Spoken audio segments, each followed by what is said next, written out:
Assalamualaikum warahmatullahi wabarakatuh. Kembali lagi bersama kami di kajian online diary. Pak Presiden Prabowo Subianto tengah merampungkan pembangunan serta relokasi sewa khusus untuk para koruptor yang memang letaknya tentu saja di pulau terpencil. Itu kata Pak Presiden Prabowo Subianto saat menyampaikan pidato. Namun ada bahaya yang mengintai kepada Prabowo Subianto. Bisa saja para kaum-kaum korup ini sangat tidak suka dan tidak senang dengan statement serta pidato Pak Prabowo Subianto yang memang ingin membabat habis korupsi di Indonesia. Terbukti kali ini Pak Presiden melalui KPK dan Kejagung tengah berdiskusi serta menangkap mengusut tuntas skandal-skandal korupsi yang ada di Indonesia. Kita semua tahu Pertamina telah diusut dan tentu saja pihak-pihak lain yang ada di dalamnya skandal korup tidak luput dari perhatian Presiden Prabowo Subianto. Lalu dalam sebuah pidato Pak Prabowo berkata ingin membangun sebuah sel khusus di pulau terpencil untuk para koruptor. Nah, kita stop dulu di sini. Saya ingin bertanya kepada rekan-rekan, apakah setuju ini para koruptor akan digiring ke sel khusus tersebut? Apakah tidak setuju? Dan tentu saja banyak kritik dan pro kontra ternyata di dalamnya.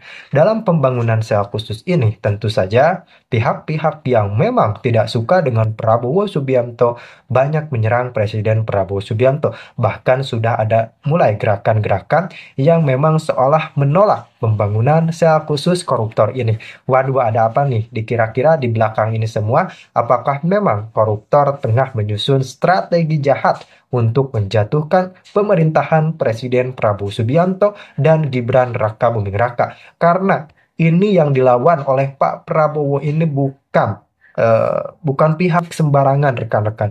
Mereka memiliki uang yang sangat-sangat banyak, bahkan yang tidak pernah terbayangkan oleh kita itu mereka punya.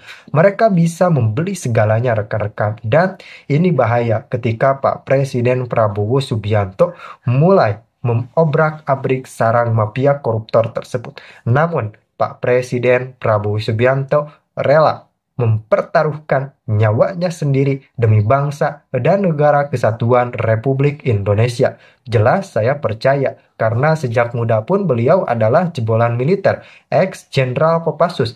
Beliau sempat bertaruh nyawa di medan perang, berjibaku dengan peluru demi apa? Demi bangsa dan rakyat Indonesia.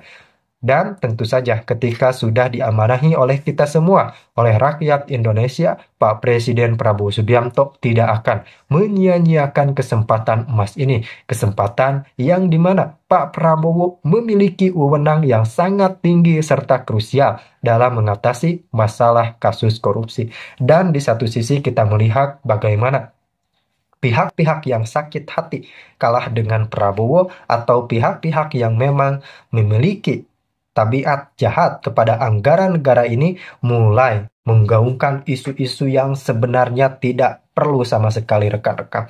Ada demo, ada kasus yang terus berdrama politik yang tentu saja ini bisa mengganggu kestabilan di dalam negeri. Serta bisa saja masyarakat terpecah belah di saat masyarakat bangga mendukung Presiden Prabowo Subianto yang tengah mengatasi masalah korupsi, namun di saat itu pula para provokator-provokator menghasut agar masyarakat menyerang pemerintahan Presiden Prabowo Subianto. Maka dari itu, kredibilitas dan karir politik Pak Presiden Prabowo Subianto benar-benar dipertaruhkan. Namun, tak cuma itu saja, nyawa Pak Presiden pun tengah dipertaruhkan. Kita sudah dengar pidato Pak Presiden Prabowo Subianto bahwa beliau rela kehilangan nyawa sekalipun demi bangsa Republik Indonesia, rekan-rekan. Mengerucut lagi nih, ya kan? Bung Ade kan pernah dituntut sama Hasto kan di pengadilan kan? Betul nggak? 201 miliar. Ya, tapi Bung Ade nggak bilang ada intervensi kan? Apa? Bung Ade kan nggak bilang Nggak ada ada intervensi lah. kan? Waktu itu Hasto masih sangat dekat dengan kekuasaan. Bagian Ya, utama. udah kalah tapi kan. Oh, udah kalah. Udah kalah. Dimulai sih, Bang pada Ade? dimulai pada saat pemilu. Oh, Pileg. udah pekong dong, udah pecah kongsi dong. Udah pecah kongsi. Saksi ahlinya Bung Ade itu aku. Oh. Kami mengundang beliau. Wah, Abang Jadi kenapa nggak undang kita, Bang? Ya nggak Kalau ahli. kita malah nurunin itu. Malah memberatkan. Malah memberatkan. Bukan Yang pertama kita saksi, yang kedua kita bukan ahli. Kan gimana kita Saksi bisa? mungkin ente bisa. Ya, ahli belum. Kan fas'alu ala zikri in kuntum ini la dengar, ta'lamun. Serahkanlah sesuatu itu kepada ahlinya. Ahli. Kalau enggak hancur. Ya, Gitu betul. kan? Abang ahli itu di situ ya. Hah? Tanya aja Bung Ade, langsung hakimnya bilang bebas. Nggak langsung lah. Itu Ya, ya, sudah Bang Zul datang bebas. Jadi game changernya Zulfan Lindan. Iya. Oh, Apakah itu karena Bang Zulfan atau bertepatan dengan kedatangan Zulfan, kita nggak tahu kan. Ini hari ini selalu kalau menyangkut aku pasti dia nolin. Lu kasih suruh abang kita nih. Kenapa lu? Silakan. Apa Bung Ade. susahnya sih Nggak, bikin apa suruh? yang sedang di ini? Ya. Hukum. Ya itu tadi kan begini, Hasto ini tetap mengatakan bahwa ada intervensi politik dalam kasus dia ini. Aku yakin dia masih begitu dan dia berteriak-teriak. Ya. Termasuk beberapa pengacara juga berteriak-berteriak, ya kan? Nah, Bung Ade melihat ini, kita kan kalau dia bicara ada intervensi politik ketika pada saat dipanggil KPK, kemudian oke, proses menjadi tersangka. Kalau udah masuk pengadilan kan udah bebas nih. Hakim kan bisa apa saja. Dan banyak yang bebas kan gitu. Nah, Bung Ade melihatnya gimana? Ya, beberapa waktu yang lalu saya itu hadir di sebuah diskusi dan di situ ada Rocky Gerung. Ya. Dalam percakapan kami ya, seperti gini juga berempat tapi dia tuh bilang tentang bahwa ada begitu banyak disertasi asing dan juga disertasi Indonesia yang bilang bahwa Pak Jokowi itu intervensi dalam keputusan Mahkamah Konstitusi yang memungkinkan putranya Gibran menjadi wakil presiden. Saya tanya dong, disertasi yang mana? Oh banyak disertasi asing, dia bilang. Dari Australia, dari Inggris atau dari mana dia bilang. Ya apa sebut? Artinya kan saya juga pembaca karya-karya ilmiah ya. Iya. Jadi kalau disebut nama misalnya Ari gitu ya. Yang mana nih, Ari yang mana, artikel yang atau disertasi yang mana, dari sekolah mana dia. Dan ternyata terbukti, saya merasa bahwa Rocky itu bohong. Ya. Tapi bukan itu. Oh makanya ada challenge sampai ke detail Iya, gitu. ya, detail. Gitu, Katanya detail. kalau Rocky bohong tuh udah sering katanya. Ya saya nggak mau bilang begitu, tapi iya. Abang ini pertanyaan apa vonis tadi tuh? Tanda seru apa tanda tanya? Katanya konon kabarnya Konon katanya. kabarnya iya, begitu. Itu juga ada tanda ketok kan. Tapi poin saya bukan di situ. Terus dia bilang, ya karena saya bicara dengan penonton Indonesia, ya saya sebutnya sebuah disertasi yang berbahasa Indonesia. Yang mengatakan bahwa Jokowi intervensi di dalam keputusan Mahkamah Konstitusi. Ya apa? Yang Hasto, dia bilang. Yang langsung saya bilang, oh kalau Hasto saya nggak percaya. Dia bukan intelektual, dia nggak bisa dipercaya. Nah, jawaban itu saya mau pakai sama Anda sekarang. Ya silakan. Kalau Hasto yang ngomong, nggak usah dipercaya. Oh. Apapun yang dia bilang itu, ya 50-50 lah. Ya. Sebagian barangkali dia benar bicara, tapi sebagian lagi memang dia itu mengarang bebas saja. Dia ingin membangun suasana yang dramatis misalnya. Makanya dia pakai menangis. Saya bahkan nggak percaya dia itu nangis tuh nangis natural. Kan berulang kali dia muncul.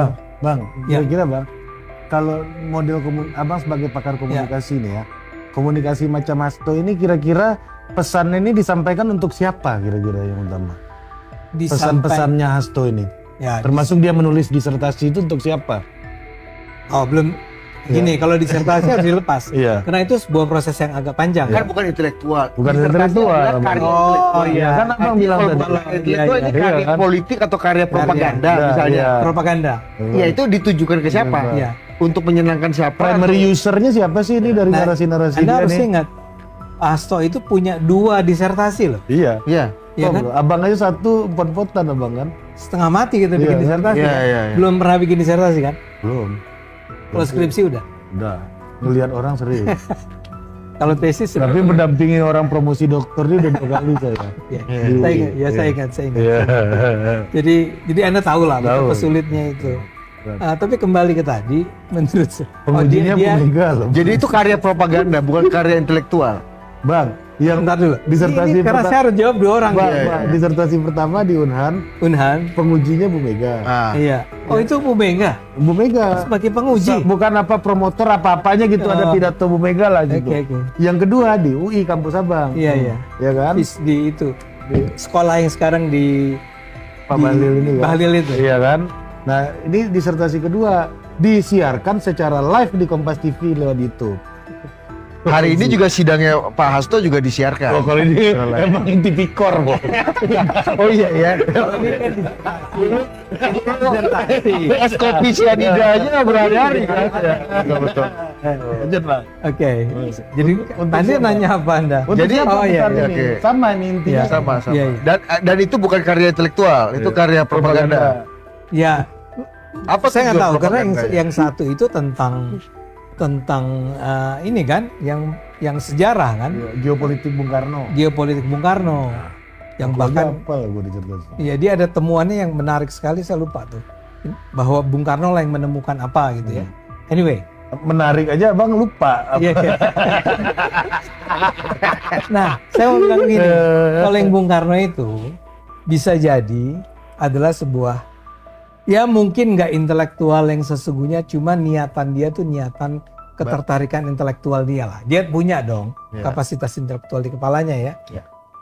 Sebagian di antara segala macam itu. Jadi kalau dia waktu itu sebetulnya niatannya benar-benar mau membuktikan kebesaran Bung Karno, ya mungkin iya. Mengkonservasi nilai-nilai Bung Karno ya. Bung Karno. Tapi kalau untuk siapanya? Mungkin untuk Bu Mega kan. Antara lain. Kenapa? Jadi bukan untuk publik. Kenapa untuk Bu Mega? Bukan kenapa Enggak, bukan publik juga nggak ada yang tahu. kenapa bukan untuk pengetahuan gitu. Iya. Eureka gitu kan.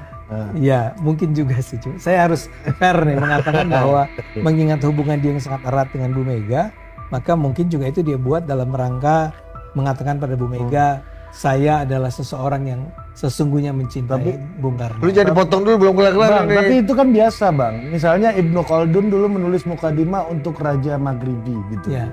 Kan biasa aja Bang gitu. Saya nggak bilang bahwa itu nggak biasa. Oke. Ya, tapi pertanyaan dia buat siapa Kak? Iya. Ini ada tamu baru ini. Kita lagi ngobrolnya tentang disertasi Hasto jadinya nih. Abang kan pakar disertasi. Iya. Nah yang kedua adalah disertasi tentang yang politik baru kan? Iya. Iya. Ini yang saya akhirnya mendengarkan Hasto menangis dalam bahasa Inggris Bang. Sebelumnya bahasa Arab. 10 watot minal iman. Nah kan kemarin itu because of Madam Megawati struggle for democracy. Nah itu yang kedua ini Bang. Humoris politik. Iya nggak, Pak? Iya Ya. kan udah jelas. Iya benar. Nah itu yang saya bilang. Apakah nangis dia itu dalam bahasa Inggris, nangis dalam bahasa Arab? Iya. Itu bukan by design. Saya duga by design. Bukan seseorang yang terharu gitu ya. Wah, kita menangis Tapi sekarang. dalam agama juga dibolehkan nangis by design. Jadi nggak ada yang salah dengan Hasto. Nggak. Cuman kesimpulan tadi Kita adalah, menganalisis komunikasinya Iya. Bang ini. saya sedang Pakar berpikir. Tadi komunikasi sebetulnya doktor kita gitu. membicarakan ini kenapa ya? Oh, karena pertanyaan Anda, Iya. Hasto itu. Hasto itu adalah seorang yang bermain peran terus-menerus. Tonil ya Tonil ini. Tonil dia itu. Iya. Dan tapi paling tidak di mata pendukungnya dia itu memang berhasil membangun sebuah image tentang siapa Hasto sesungguhnya di mata mereka. Dan berhasil dalam hal ini. Yang nggak berhasil adalah terhadap kita.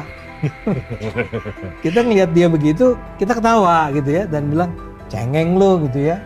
Ngapain lu nangis-nangis? Tapi kembali ke pertanyaan Anda supaya jangan lari kemana-mana. Berarti itu menurut Bang Adi sebagai pakar komunikasi nangisnya jelek apa bagus? jelek. Jelek karena ketahuan. Karena ya? ketahuan.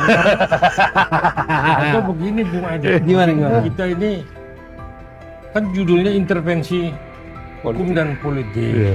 Tapi kalau kita bicarain Hasto, besar sekali dia. Iya. Emang siapa dia? Iya. Kita bahas disertasinya tadi Pak. Iya. Bung Karno. Tapi nggak apa-apa Pak, itu buat kasus Belly. Karena Belly case-nya kan itu kan. Karena sekarang Lagi ini yang belum menjadi selesai sorotan. ngomong. Iya, iya. Belum. Ya, lanjut. Maksudnya biar kita fokus aja di pemerintahan Prabowo yang sudah berjalan 150 hari ini. Apa yang diintervensi masalah hukumnya, apa yang diintervensi masalah Iya. politik. Saya mau ke sana, cuman karena terlalu banyak sampingan ini. Iya, Jadi iya. agak Karena kan terganggu. hubungan Bang Ade sama Pak Asto ini agak paten berarti, Pak. 201 miliar ini, Pak. Sejarahnya dalam. Iya, persis seperti yang 201 miliar. Sebagian orang bilang bahwa itu adalah sebuah show juga, sebuah pertunjukan juga yang ternyata malah menguntungkan saya jadinya ya. Tapi kembali ke tadi, saya sebetulnya poin saya ingin mengatakan bahwa jangan percaya apa yang dikatakan Hasto. Jangan percaya dikatakan bahwa ini ada intervensi terhadap keputusan-keputusan hukum yang ada. Karena buat saya yang terpenting adalah, jadi pertama adalah itu dia hendak membangun image tertentu bahwa we are not supposed to believe dengan proses hukum yang sedang terjadi. Celakanya KPK yang sekarang sedang mengejar dia justru menunjukkan sebuah, oh ini bos, ini kan terlibat dulu kan? Anda ikut penyidikan? Enggak. Kan? Oh enggak, zamannya itu ya. Oke. Tapi ada di KPK. Ada di KPK. Nanti akan bersaksi beliau. Ya. Menunjukkan. Saya melihat bahwa KPK yang sekarang itu adalah KPK yang sedang all out. Ini sudah terlalu lama kami ini dihambat oleh Hasto. Iya. Betul. Sebelumnya masa kegelapan. Sebelum kiri itu masa kegelapan, dark age bagi saya. Ini Kita harus dengarkan nih Bang, ya kan? di zaman Firly itu dark age, masa kegelapan. Kalau kata Bang Sulfa, Firly itu yang milih ya PDI katanya. Dan itu pun PDI. Dan kita harus ingat undang-undang KPK yang mempersulit Anda itu adalah bukan kelakuannya Jokowi. Kan sekarang baru terungkap tuh ya. Kalau yang ini belum tentu setuju itu. Itu belum tentu. Ada dissenting opinion. Tapi sebelum-sebelumnya agak setuju, Pak. Iya, ya tadi. Tapi kembali saya tidak boleh gentar oleh Iya. tangan dari kanan saya. Tapi saya harap Bang Ade merajut persahabatan dulu. Pak, Mestinya sama gitu. Enemy of my enemy. bro, kalau orang-orang orang-orang yang percaya pada demokrasi, nggak ada masalah kita beda pendapat. Iya, betul. Nggak akan musuhan kita. Ini kan bukan prinsip Bang, strategi. Iya, strategi. Rangkul dulu gigit, habis itu ilmu monyet, Bang. Rangkul gigit. That's not me. Iya. Saya nggak bisa tuh, Pak. Nggak, ini Rangkul dulu baru gigit. ini enggak. ide. Kalau mau gigit aja dari awal. Ide syarat. Belum Syarat. boleh dilakukan, boleh juga Iya, diabaikan. boleh ditampung, Bang. Nggak ada ditampung. cerita, tidak akan saya lakukan. Ditampung. Teman. Jadi KPK sekarang itu tidak mungkin Intervensi. diintervensi lagi. Oh bukan tidak mungkin. Saya mau bilang bahwa apa yang dilakukan KPK sekarang ini itu hampir pasti adalah sesuatu yang memang murni datang dari upaya KPK untuk Upaya membongkar hukum ya. upaya hukum kejahatan Hasto. Setelah 5 tahun dalam masa Bayangkan bro, 5 tahun. Kalau saya jadi KPK tuh ngelihat orang yang sebetulnya seharusnya saya tangkap, ya. Tuh warawiri terus ngeledek KPK, oplosan lah dia Iya, bilang. oplosan. Sekarang itu kan kemarin dikatakan oleh Roni ya, Febri.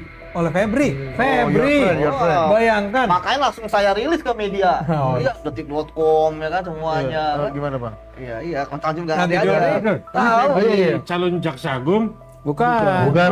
Jubir KPK dulu. Oh, si Febri Sekarang Lawyernya Hasto, Pak. Lawyernya Hasto. Mantan KPK itu ya bahkan oplosan, jadi betul-betul konfrontatif. Jadi memang main gigit-gigitan. Ini udah narasinya udah PDI versus KPK nih sekarang. Betul. Dan buat apa Pak? Buat apa Anda menantang KPK sekarang pada saat sebenarnya KPK sudah melengkapi semua dokumen ya, sampai sedetil-detil seperti bahwa pada tahun 2019 gitu ya.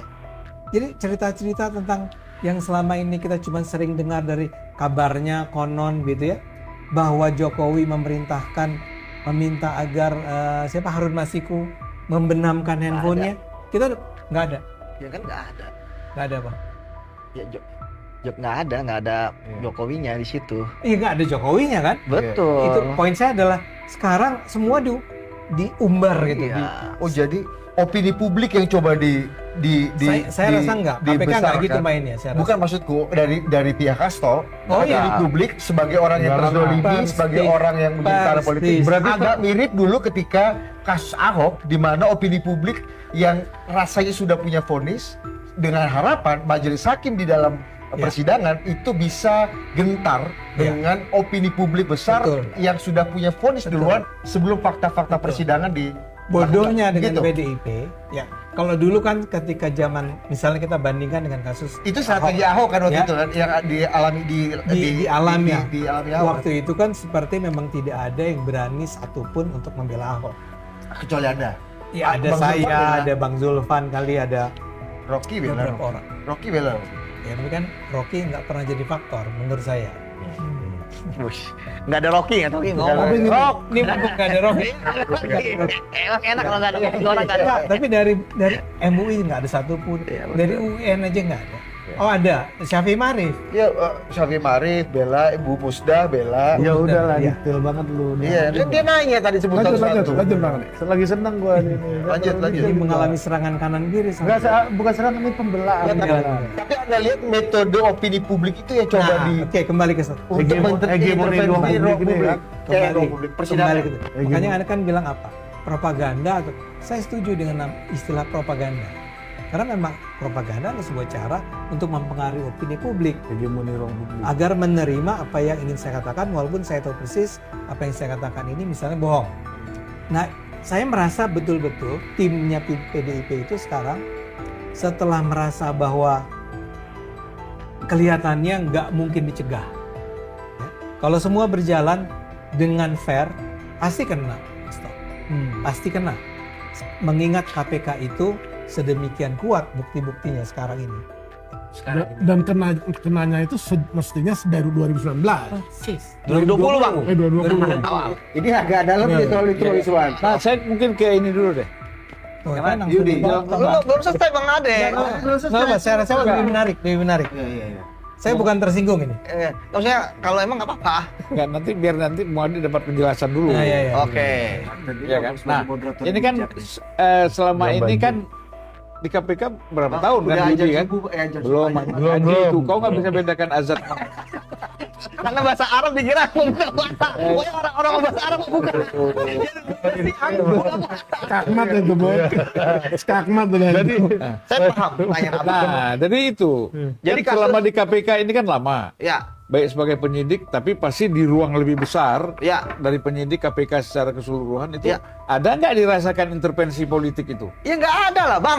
Hari ini ya Nah, bedanya. semuanya terbantahkan oleh jaksa penuntut umum yang ya mendakwakan pada Hasto. Jelas sekali dua perkara itu Bang. Perkara suap seperti apa perbuatan-perbuatannya, ada uang dari Hasto ya kan, kemudian merintangi penyidikan, bagaimana kemudian akhirnya menyuruh Harun Masiku melarikan diri, yang merendam handphone gitu ya. Saya bingung karena kenapa ada pertanyaan ada pertanyaan, kenapa sih Mas pada waktu itu dia merendam handphone? Karena waktu itu belum ada teknologi handphone ya, itu direndam masih bisa nyala.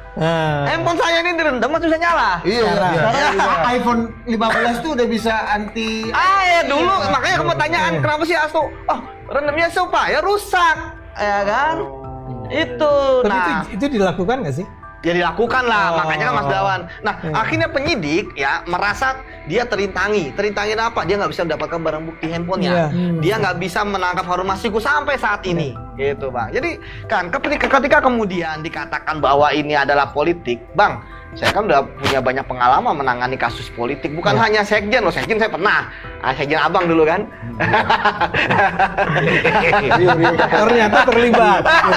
Sekjen Nasdem, Sekjen Pak Surya Paloh dong. Iya. Ya abang belum Nasdem. Nah, terus kemudian, Sekjen. Nggak, jangan sekjen abang, menteri abang.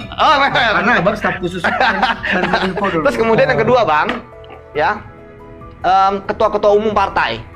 Semua narasinya hampir sama. Ini adalah politisasi, ini adalah politik. Tetapi KPK berhasil membuktikan dia tidak politik. Kenapa? Karena berhasil melimpahkan ke pengadilan. Kemarin kita tahu penyidiknya AKBP Ruslan Purwobekti, kurang tuduhan apa terhadap dia? Bayangin seorang AKBP ya sampai Ibu Mega berbicara kalau nggak salah 3 kali nama dia. Bayangin padahal dia hanya Kasatgas. Di KPK ada berapa puluh Kasatgas gitu kan? Kita pun nggak tahu tadinya Rosa ini siapa kan? Iya. Saya pikir penyanyi lagu Tegar kan? Ternyata penyidik. Makanya Bang, Iya. ketika di media-media AKBP Ruslan Purwobekti, tapi fotonya saya. Gue lihat.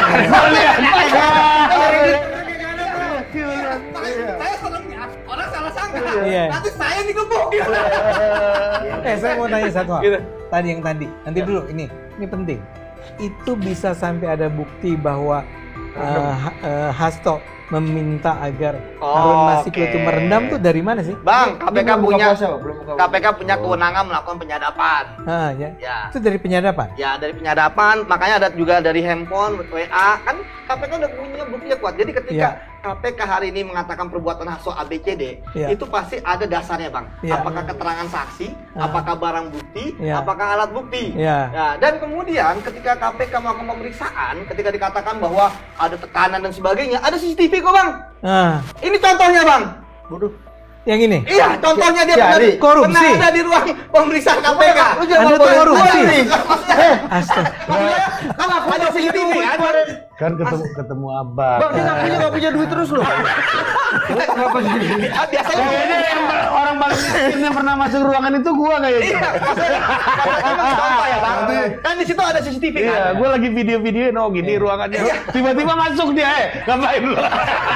Artinya kan tuduhan-tuduhan bahwa penyidik KPK melakukan intimidasi nggak mungkin, Bang. Saya nanya itu kenapa? Karena kan PDIP selalu mengatakan tidak ada bukti-bukti yang bisa andalkan. Nggak ada, Bang. Pasti ada. Itu yang pertama. Kemudian yang kedua, tadi kan ketika Abang mengatakan bahwa sebenarnya ini kan sudah di tahun lalu. Ya benar, karena di tahun 2020 bahkan Bang Novel pun juga mengatakan hal yang sama. Penyidiknya yang saat itu ada melakukan penyidikan kemudian disingkirkan lewat TWK kan juga diperiksa juga oleh KPK. Ya, tinggal pimpinan KPK-nya yang belum diperiksa nih. Firly Bahuri nih. Ya kan? Lagi ditahan kan? Siapa? Firly. Firly sampai saat ini belum tersangka tapi belum ditahan, ya kan? Itulah menarik. Nah, kembali lagi, Bang, bahwa tuduhan-tuduhan bahwa ini intervensi, ini pesanan, bagi saya tuh merupakan hal yang biasa.